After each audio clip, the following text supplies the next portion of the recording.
द्रौपदी का श्राप न होता तो घटोत्कच न मरता। प्राचीन भारतीय ग्रंथों में कई श्राप और वरदान की रोचक कहानी का बड़े ही अच्छे ढंग से वर्णन मिलता है। उन कहानियों को पढ़ते, सुनते और सुनाते हुए लोगों का जी नहीं भरता। उन्हीं ग्रंथों में से महाभारत भी हिंदू धर्म का एक मान्य महाकाव्य है, जो महर्षि वेद व्यास की रचना है। महाभारत कौरवों और पांडवों के युद्ध के लिए जग जाहिर है। इस ग्रंथ में भी हमें अनेक श्राप और वरदान की कहानी पढ़ने को मिल जाती। उन्हीं कहानियों में से एक श्राप की कहानी के बारे में आज हम आपको बताने जा रहे हैं।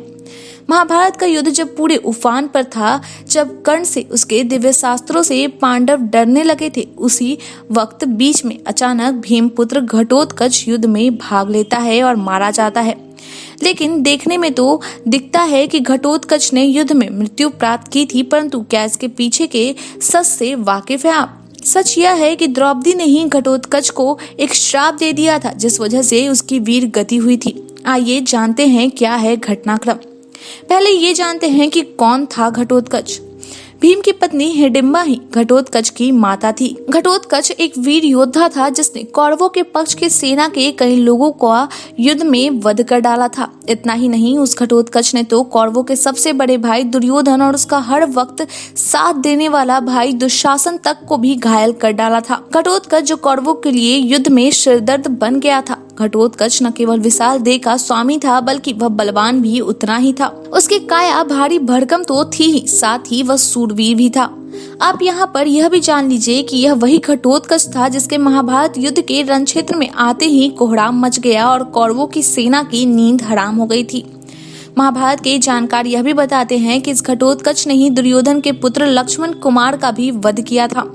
दैत्यों के राजा मूड़ा की पुत्री, जिसका नाम अहिलावती था, उससे घटोत्कच ने विवाह किया था। अहिलावती को मोरवी और कामकांतिका नाम से भी बुलाया जाता था। घटोत्कच को उसकी पत्नी अहिलावती से 2 पुत्र की प्राप्ति हुई थी, जिसमें से एक का नाम बर्बरिक था, तो वहीं दूसरे पुत्र का नाम अंजन पड़वा था।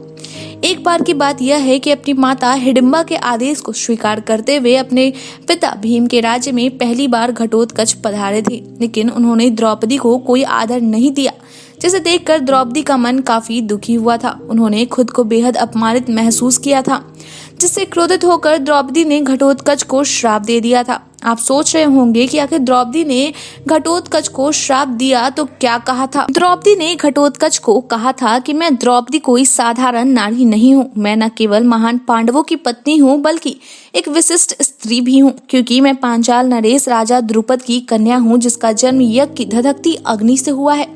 सच तो यह है कि मेरा महत्व और प्रतिष्ठा इन पांडवों से भी कहीं अधिक ही है।